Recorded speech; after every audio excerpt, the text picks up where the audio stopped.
un dolor en el pecho, de repente falta el aire, es el escenario que a muchas nos da pánico, ¿verdad? Un infarto. Pero a ver, ¿qué es lo que pasa realmente dentro de nuestro cuerpo? Y más importante todavía, ¿cómo se debe actuar? Pues en los próximos minutos vamos a desgranar este momento tan crítico, desde por qué ocurre hasta cómo es la recuperación. Venga, vamos a ello. Y esta pregunta es clave, porque la imagen clásica que tenemos todos en mente no siempre es la correcta. Las señales a veces son superevidentes, pero otras pueden ser engañosas, muy sutiles. Y además, como vamos a ver, no se presentan igual en todo el mundo. Saber reconocerlas, bueno, es que marca toda la diferencia. Vale, antes de empezar a hablar de síntomas o de tratamientos, es fundamental ir al origen.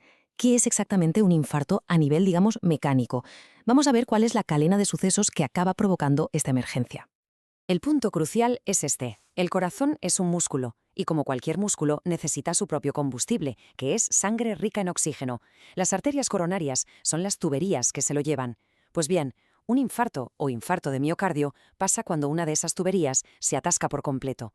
Y claro, parte del músculo del corazón deja de recibir sangre y empieza a sufrir, a dañarse.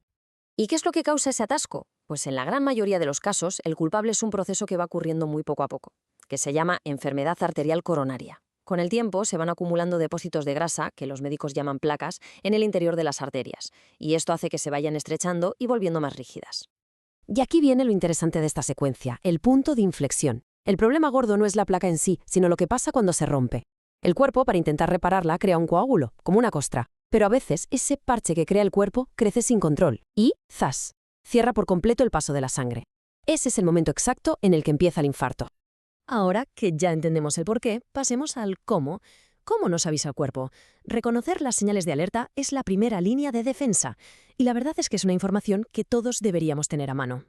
El síntoma principal, el que todos asociamos con un infarto, es sin duda ese dolor o presión en el pecho, pero es importantísimo fijarse en la variedad de otras señales. Un infarto se puede manifestar como un dolor que se va al brazo o a la espalda, con falta de aire, con sudor frío o incluso con náuseas, síntomas que la verdad se podrían confundir fácilmente con otra cosa.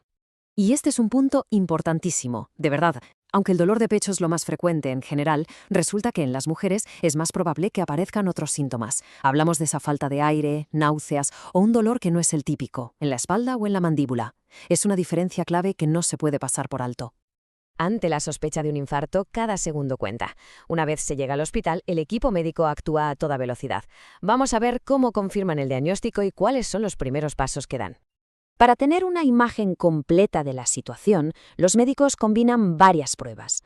Un electrocardiograma para ver la actividad eléctrica del corazón, análisis de sangre para buscar las huellas químicas que deja el daño, y luego pruebas como el ecocardiograma o el cateterismo que ofrecen una visión directa, casi como si metieran una cámara dentro de las arterias.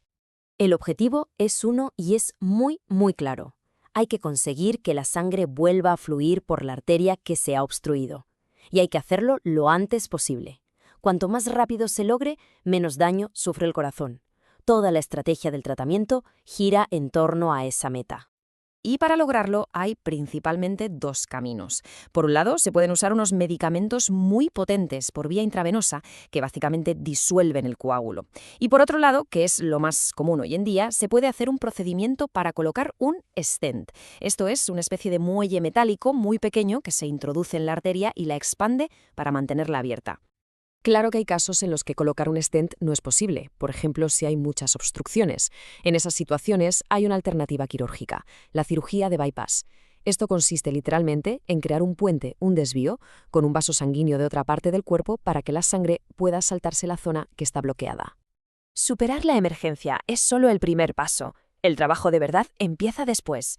La recuperación es un camino que, en el fondo, redefine por completo la relación con la salud del corazón a largo plazo.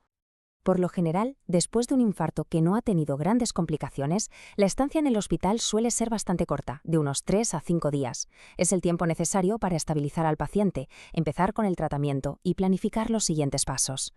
La verdadera recuperación empieza al volver a casa. Y no se trata de una sola cosa, sino de un enfoque global. La medicación, la dieta, el ejercicio, el apoyo profesional. Todo está entrelazado para fortalecer el corazón y sobre todo para prevenir futuros problemas. Me quiero detener en esta frase porque es fundamental. La medicación después de un infarto no es algo opcional, es una parte esencial del tratamiento. Sirve para prevenir que vuelva a ocurrir y para proteger el corazón y los stents que se hayan podido colocar. Cumplir con ella es absolutamente clave. Si nos tenemos que quedar con 3 ideas, que sean estas. Primero, la rapidez es vital. Ante los síntomas hay que actuar ya, porque cada minuto cuenta. Segundo, seguir el tratamiento médico a rajatabla. Y tercero, el poder de construir un futuro más saludable está en las decisiones que se toman cada día. Al final, hay que recordar una cosa: tiempo es músculo. Y para terminar, una reflexión. No hace falta cambiarlo todo de un día para otro, para nada. La pregunta es, ¿qué pequeño cambio, uno que sea manejable, se podría empezar a hacer hoy mismo para cuidar mejor el corazón? Quizás sea añadir una pieza de fruta, o dar un paseo de 10 minutos, o simplemente informarse más. Cada pequeño paso cuenta. Muchas gracias por acompañarnos.